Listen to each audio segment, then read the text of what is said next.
legendary music producer Quincy Jones, who worked alongside Michael Jackson, Frank Sinatra, and Aretha Franklin among other iconic artists, is dead at 91. The news comes from Jones' publicist, who told the Associated Press that he had passed away.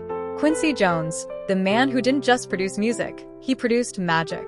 On November 3rd, 2024, at his Bel Air home, surrounded by those he loved most, the music stopped playing, but his melody will echo through eternity. Picture this, it's 1982. A young Michael Jackson walks into a studio, carrying dreams bigger than anyone could imagine. Behind the mixing board sits a man with golden ears and a heart to match.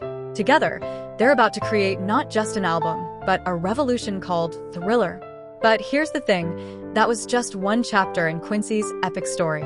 You see, before he was the wizard behind Thriller, young Q was blowing his trumpet in Chicago's jazz scene.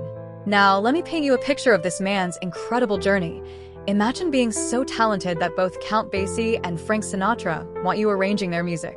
That wasn't a dream, that was Quincy's reality. Speaking of Sinatra, you know that smooth, sophisticated swing in Sinatra at the Sands. That's Q's magic right there. But here's what makes this story even more extraordinary. Quincy didn't just work with the legends, he created them. From the gritty streets of The Pawnbroker to the soul-stirring melodies of The Color Purple, Q painted with sound. Every note, every arrangement was a brushstroke in his masterpiece. And when Hollywood called, he answered with scores that didn't just accompany scenes, they made them. But perhaps his greatest achievement wasn't just in what he created, it was in how he brought people together. In 1985, when the world needed unity, who did they call? Quincy. The result? We Are the World, a symphony of stars orchestrated by a man who knew that music could change the world. Let's talk numbers for a second. 80 Grammy nominations, 28 Grammy wins, the best-selling album of all time, hundreds of hip-hop samples, countless lives touched.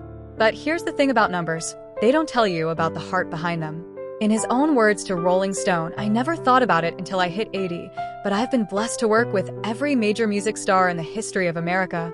And then, with that signature Q wisdom, he added, "You can't plan that. You have to wait until they call you." Think about this.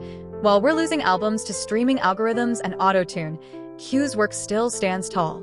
From jazz trumpeter to pop pioneer, from film composer to cultural ambassador, he didn't just cross boundaries, he erased them. Tonight, somewhere in the great beyond, there's a heavenly orchestra playing a little sweeter, conducted by a man who spent 91 years proving that music isn't just what we hear, it's how we connect, how we feel, how we love. To Quincy Jones, the maestro who turned life into music and music into legacy. Your heart may have stopped beating, but as your family said, it will beat for eternity through every note you gave us. And to all of you watching, remember this. In a world of samples and synthesizers, be like Q, authentic, fearless, and always in pursuit of that perfect groove. A brain aneurysm in 1974 caused Jones to temporarily lighten his workload and focus on spending time with his family. Over the years, he had 3 marriages and 7 children with 5 different women. Drop your favorite Quincy Jones production in the comments below. Share your memories, your stories, your connection to this legend's work. And don't forget to hit subscribe because, like Q taught us, great stories deserve to be shared.